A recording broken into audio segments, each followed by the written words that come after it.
Bonjour, je m'appelle Sylvain Février, j'ai 47 ans, je suis chargé de gestion au département du Calvados sur la partie voie verte et j'entretiens les 145 km de voie verte.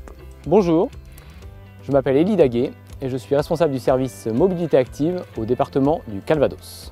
On a deux problématiques sur le département, c'est qu'on a des voies vertes vieillissantes qui sont des années 90, qui ont été créées en sable, où le sable disparaît.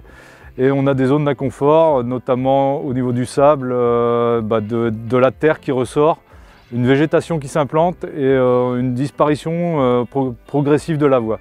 Donc pour pallier à ça, on envisage des travaux, on refait les revêtements et on vient en plus compléter avec de l'aménagement. Donc pour la réhabilitation de ces voies vertes, le département fait majoritairement le choix d'un revêtement de type enrobé. Alors c'est souvent un choix controversé, notamment par rapport au sable stabilisé historiquement mis en place sur la majorité des voies vertes. Alors pourquoi l'enrobé? L'enrobé en fait c'est déjà un revêtement qui présente un confort d'utilisation assez certain pour les différentes pratiques sur les voies vertes, que ce soit pour les cyclistes ou même pour les piétons et poussettes ou personnes à mobilité réduite.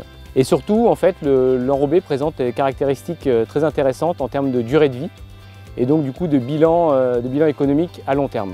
L'enrobé pour autant présente un bilan carbone ou un bilan énergétique à sa production meilleur que le sable stabilisé. On avait à l'origine sur les voies vertes une seule bande unique qui nous permettait une circulation de véhicules, de piétons, de vélos. Là en fait on a revu un peu notre copie et on crée une bande équestre qui permet aux chevaux de passer dans un accotement enherbé juste sur le côté de la voie et ce qui permet d'avoir une souplesse au niveau du sol. Alors ça ne sert pas uniquement aux chevaux, ça sert aussi aux joggeurs, aux piétons qui préfèrent marcher dans l'herbe, c'est tout l'ensemble. Et en plus on maintient une biodiversité qui peut être une flore spécifique sur ces accotements.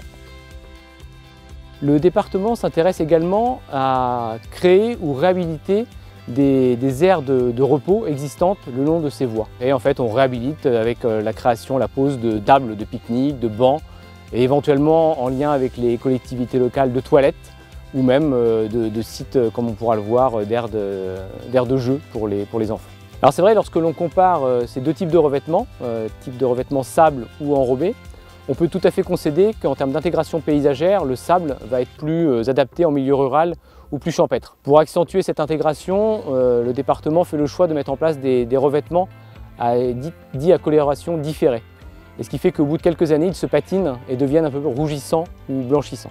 Avec ces actions de réhabilitation de son réseau cyclable, le département cherche à se placer dans une démarche d'ouverture de l'ensemble de ses voies cyclables ou voies vertes. Le choix du revêtement permet de s'ouvrir à un maximum d'usagers et notamment aux usages du quotidien à vélo qui permettent tout simplement de se rendre au travail ou pour faire ses courses du quotidien à vélo.